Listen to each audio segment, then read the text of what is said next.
అదరగొట్టే కారం రంగు రుచి ఆచి కారం పొడి. సినీ పరిశ్రమను గత సీఎం జగన్ ఎలా అవమానించారు అన్న విషయంపై ఏపీ అసెంబ్లీలో వచ్చిన ప్రస్తావన కాస్త మెగా నందమూరి ఫ్యాన్ వార్కు దారితీసింది.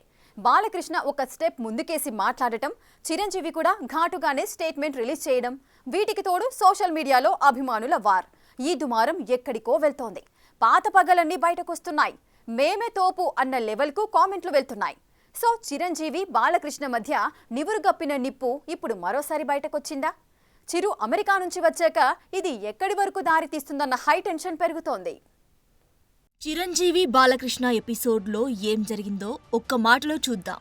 గత సీఎం జగన్ ను చిరంజీవి గట్టిగా అడగడం వల్లే భేటీ అయ్యారన్నది అబద్ధం. అక్కడ ఎవరూ గట్టిగా అడగలేదు.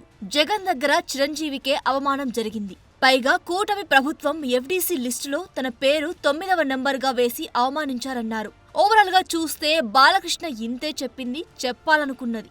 అయితే అక్కడక్కడ ఏకవచనాలు దొర్లాయి. సైకోగాడు, వాడెవడు, వీడెవడు, గట్టిగా ఎవడడిగాడు, ఇలాంటి ఏకవచనాలతోనే మ్యాటర్ హీటెక్కింది. నాడు జగన్ నివాసంలో చిరంజీవికి అవమానం జరిగింది అన్న మాటను బాలకృష్ణ చెప్పాలనుకున్నారు. కానీ అది కాస్త డూ అనే పదం వాడడంతో ఇలా మిస్ఫైర్ అయింది. అదే ఇప్పుడు మెగా బాలకృష్ణ ఫ్యాన్ వార్కు దారితీసింది. ఏ లెక్కన చూసినా ఈ స్టార్ వార్తో మ్యాటర్ చాలా ముదిరే అవకాశాలే కనిపిస్తున్నాయి. అసలే ఏపీ రాజకీయం మరో లెవెల్. ఇందులో సినిమా రాజకీయం మిక్స్ అయితే కథలో ఎన్ని ట్విస్టులు ఉంటాయో ప్రత్యేకంగా చెప్పనక్కర్లేదు. ఇప్పుడదే కాంట్రవర్సీ రోస్ట్ అవుతోంది. కొందరికిది ధమ్కి బిర్యానీ విత్ డబుల్ మసాలా అన్నట్లుగా ఉంటుంది. ఇంకొందరు సినిమా చూస్తారు, ఇంకొందరు ఈ మంటల్ని ఎగదోసే ప్రయత్నం చేస్తారు. గొడవ మరింత ముదిరితే బాగుంటుందనుకుంటారు. సో ఇందులో ఎవరి గేమ్ వారిదే. చిరంజీవి లాంటి ఇండస్ట్రీ పెద్ద మనిషిని పట్టుకొని ఏకవచనంతో ఎవడు అని అంటావా అని వైసీపీ లీడర్లు జగన్ గురించి నోటికొచ్చినట్లు మాట్లాడితే జవాబు కూడా అంతే ఘాటుగా ఉంటుందని కౌంటర్లు ఇలా వస్తూనే ఉన్నాయి.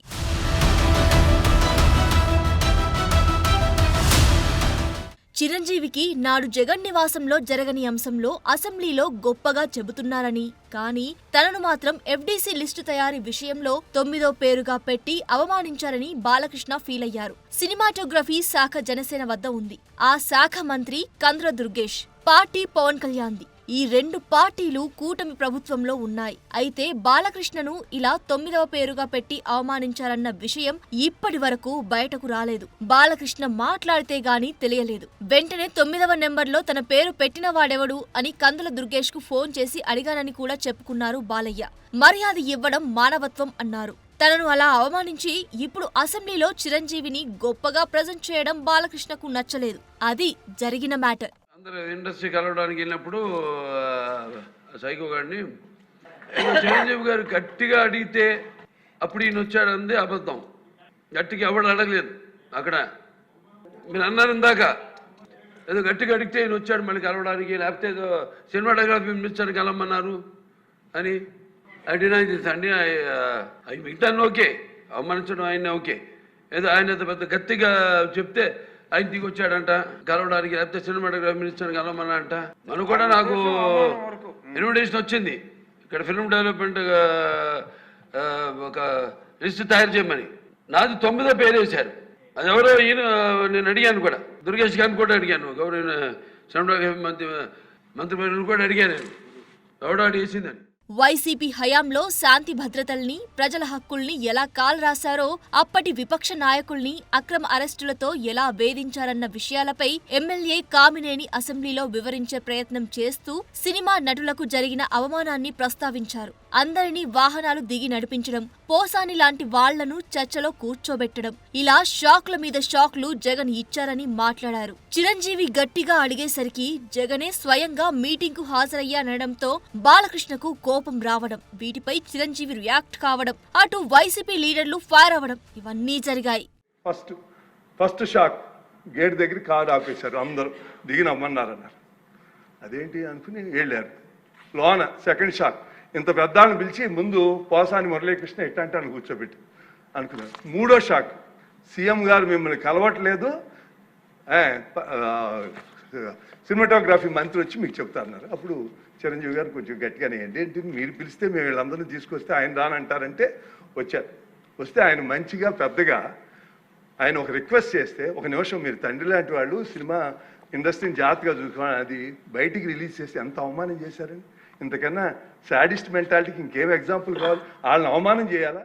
మొత్తం ఎపిసోడ్లో అమెరికాలో ఉన్న చిరంజీవి వెంటనే స్టేట్మెంట్ రిలీజ్ చేశారు. దర్శక నిర్మాతల కోరిక మేరకే జగన్ను కలిశామని, వారు కూడా సాదరంగా ఆహ్వానించారన్నారు. పైగా బాలకృష్ణకు ఫోన్లో సంప్రదిస్తే అందుబాటులోకి అస్సలు రాలేదన్నారు. తాను ఆ రోజు చొరవ తీసుకోవడంతోనే అప్పట్లో ప్రభుత్వం సినిమా టికెట్ల ధరలు పెంచేందుకు అంగీకరించిందని, ఆ నిర్ణయం సినీ పరిశ్రమకు ఎంతో కొంత మేలు చేసిందన్నారు. వీరసింహారెడ్డి సినిమాకైనా, వాల్తేరు వీరయ్య సినిమాకైనా టికెట్ల ధరలు పెరగడానికి కారణమైందని గుర్తు చేస్తూ, తాను సీఎంతోనైనా సామాన్యుడితోనైనా గౌరవం ఇచ్చిపుచ్చుకునే విధానంలోనే మాట్లాడతానంటూ స్టేట్మెంట్ రిలీజ్ చేసి బాలకృష్ణకు గట్టిగా ఘాటుగానే కౌంటర్ ఇచ్చారు.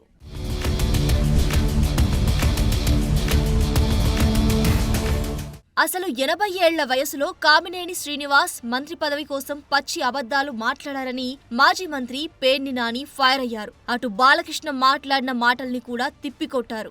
మ్యాన్షన్ హౌస్ మందు గట్టిగా కొట్టి సభలో నోటికొచ్చినట్లు మాట్లాడారన్నారు. అసలు అసెంబ్లీ ముందు బ్రీత్ అనలైజ్ పెట్టాలన్నారు పేర్ని నాని. పవన్ కళ్యాణ్ కు క్రేజ్ పెరుగుతుంటే ఓర్వలేకపోతున్నారన్నారు. అసలు చిరంజీవి అంటేనే బాలకృష్ణకు గిట్టదన్నారు. బాలకృష్ణకి బాధ ఏంటంటే ఇప్పటికే చచ్చిపోతున్నాడు బాలకృష్ణ. పవన్ కళ్యాణ్ ఉప ముఖ్యమంత్రిగా హెలికాప్టర్లో విమానాల్లో తిరుగుతాం, వాళ్ళ బావ వంగి నమస్కారాలు పెడతాం, ముఖ్యమంత్రితో సమానంగా జామర్లు ఉన్న కారు, ముందు ఒక 3 పోలీస్ కార్లు, వెనక ఒక 10 పోలీస్ కార్లు. అసలు మామూలుగా పవన్ కళ్యాణ్ కారు దిగంగానే వాళ్ళ బావ కన్నా ఎక్కువగా ఓ 25 మంది పోలీసులు చుట్టూ సఫారీలు వేసుకుని తుపాకులు ఇచ్చుకుని ఓ 25 మంది పోలీసులు. కొత్తలాడిపోతున్నట్టున్నాడు మనోడు. మామూలుగా ఉడుకుతున్న అన్నానికి అడుగుని చెగలేపితే మామూలు పొంగు వచ్చినట్టుగా. సో ఇలా కథ చాలా మలుపులే తిరుగుతోంది. ఇది ఆరంభం మాత్రమే అంటున్నారు. రాబోయే రోజుల్లో మరిన్ని ట్విస్టులు ఉండడం ఖాయంగానే కనిపిస్తోంది. తాజా ఎపిసోడ్తో గౌరవం ఇచ్చిపుచ్చుకుంటానని చెప్పడం ద్వారా తనను వైఎస్ జగన్ అవమానించలేదని చిరంజీవి స్పష్టం చేసినట్లయింది. అంతేకాదు, నాడు తన ఆధ్వర్యంలో జరిపిన చర్చల ఫలితంగానే సినిమా టికెట్ల ధరలు పెరిగాయని చిరంజీవి గుర్తు చేశారు. సో కథ అంతా మెగా బాలకృష్ణ డైలాగ్ వార్ దిశగా కదులుతోంది. ఈ తుఫాన్ ఏ తీరాలకు చేరుతుందో చెప్పలేని పరిస్థితి. వైఎస్ జగన్ తో సినీ ఇండస్ట్రీ సమావేశంలో లేని ఇద్దరు మాట్లాడిన మాటలు ఇప్పుడు మెగా నందమూరి మ్యాటర్ కు మరింత అగ్గిరాజేశాయి. నిజానికి ఆ ఇద్దరి మధ్య ఎప్పటినుంచో కోల్డ్ వార్ ఉంది. అది ఇప్పుడు మరింతగా బయటపడింది. చిరంజీవి బాలకృష్ణ మధ్య అభిప్రాయ భేదాలు ఉన్నాయంటున్నారు ఇండస్ట్రీకి చెందిన వాళ్ళు. ఇందుకోసం కొన్ని ఎగ్జాంపుల్స్ కూడా చెప్పిన సందర్భాలు ఉన్నాయి. బాలకృష్ణ వ్యాఖ్యాతగా వ్యవహరించిన అన్స్టాపబుల్ కార్యక్రమానికి చిరంజీవి దూరంగా ఉన్నారు. ఈ టాక్ షో చిరంజీవి బావ అయిన అల్లు అరవింద్ భాగస్వామ్యం ఉన్న కంపెనీ నిర్వహిస్తోంది. మరో ఎగ్జాంపుల్, ఎన్టీఆర్ శతజయంతి వేడుకలను ఎంతో అంగరంగ వైభవంగా నిర్వహించారు. ఈ కార్యక్రమానికి రామ్ చరణ్ హాజరయ్యారు తప్ప చిరంజీవి మాత్రం హాజరు కాలేదు. మెగాస్టార్ చిరంజీవి ఇంట ఇప్పటి వరకు ఎన్నో వేడుకలు జరిగాయి. ఈ కార్యక్రమాల్లో టాలీవుడ్ సెలబ్రిటీలు మొత్తం హాజరైనా చిరంజీవి మాత్రం దూరంగా ఉంటూ వచ్చారు. ఇప్పుడు ఈ అసెంబ్లీ సీన్ తో భేదాభిప్రాయాలు మరింతగా బయటపడ్డాయి. చిరంజీవి ఇచ్చిన స్టేట్మెంట్ లో వ్యంగ్యంగా మాట్లాడారు అన్న పాయింట్ మెన్షన్ చేశారు. మిగతావంతా జాగ్రత్తగా డీల్ చేశారు. సో ఏకవచనంతో మాట్లాడడంతో ఖచ్చితంగా నొచ్చుకునే ఉండొచ్చు. దీన్ని మరింత రచ్చ చేయడం ఇష్టం లేక స్టేట్మెంట్ తో సరిపెట్టారా, లేక అమెరికా నుంచి వచ్చాక చిరంజీవి నుంచి ఏమైనా సంచలనాలు ఉంటాయా అన్నది తేలాల్సిన విషయం. ప్రజలు కూడా దాన్నే చూస్తారు. సో ఎవరి తప్పు, గుడ్డు ముందా కోడి ముందా అన్నట్టుంటుంది, విత్తు ముందా చెట్టు ముందా. సో అందువల్ల రాజకీయ నాయకులు, మీడియా, సమాజము ఇలాంటి అభ్యంతరకరమైన వ్యాఖ్యలకు విలువిస్తున్నంత కాలం ఇలాగే నడుస్తుంది. అయితే నెక్స్ట్ క్వశ్చన్ వస్తే మరి చట్టసభలో మాట్లాడవచ్చు. చట్టసభలో కొంత శాంక్టిటీ ఉంటుంది, ఎందుకంటే చట్టసభలో కొంత ప్రొటెక్షన్ కూడా ఉంటుంది.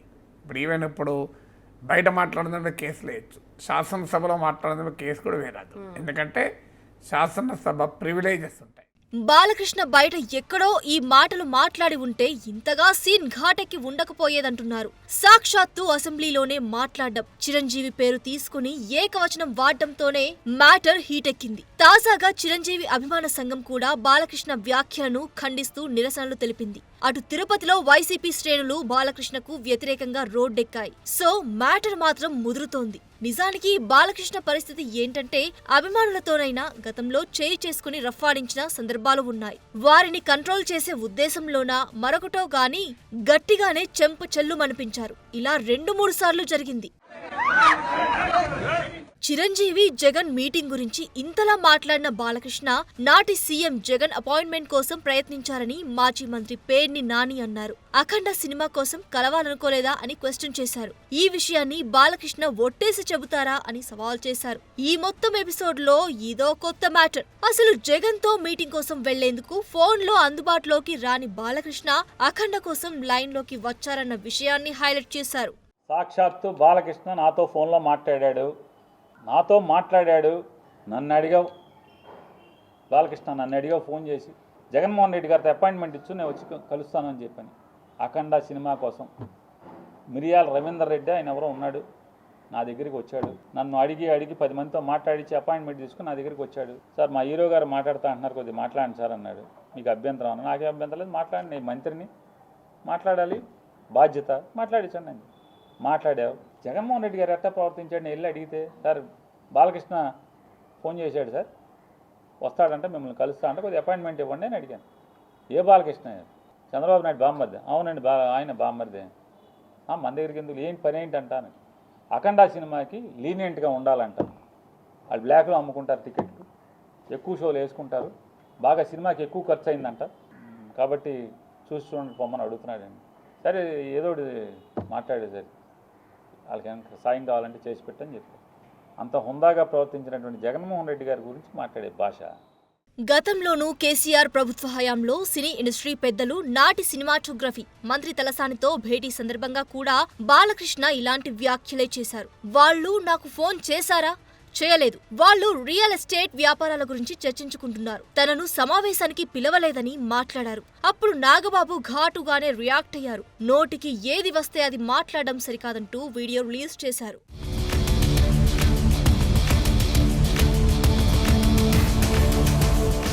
బాలకృష్ణ సినీ ఇండస్ట్రీలో అడుగుపెట్టి 50 ఏళ్లు పూర్తయిన సందర్భంలో ఓ ప్రశ్నకు బాలయ్య జవాబు ఇచ్చారు. తనకు చిరంజీవికి ఏమైనా విభేదాలు ఉన్నాయా అని అడిగితే తమకు ఎప్పుడూ ఎలాంటి సమస్యలు రాలేదని, ప్రతి ఒక్కరూ తమ సొంత పనుల్లో బిజీగా ఉన్నామన్నారు. 80-90ల్లో బాలయ్య చిరంజీవికి టఫ్ కాంపిటీటర్. వాళ్ళిద్దరి సినిమాలు 38 సార్లు రిలీజ్ లో క్లాష్ అయ్యాయి. చిరంజీవి మూవీస్ 23 సార్లు విజయం సాధించగా బాలకృష్ణవి 11 సార్లు హిట్ అయ్యాయి. 4 సార్లు ఇద్దరి సినిమాలు ఫ్లాప్ అయ్యాయి. సో వీరిద్దరూ రెస్పెక్ట్ చేసుకుంటారు. కానీ ఇండస్ట్రీ పోటీ, ఫ్యాన్ రైవలరీ వల్ల కొన్ని ఇష్యూస్ వస్తుంటాయి. ఇప్పుడు కూడా అదే జరిగింది. బాక్స్ ఆఫీస్ వార్స్ ఎప్పుడూ హాట్ టాపిక్ గానే ఉంటుంది. కానీ ఇప్పుడే కాస్త డైరెక్ట్ వార్ కి దారితీసింది. బాలకృష్ణ తనకు అవమానం జరిగిందని ఫీల్ అవడం ద్వారానే ఈ సమస్య వచ్చింది. నిజానికి ఇలాంటి సమస్యలు వచ్చినా అప్పట్లో అంతర్గతంగా చర్చించుకున్నారు, బయటకు రాలేదు. కానీ ఇప్పుడు కథ మారింది, అంతే.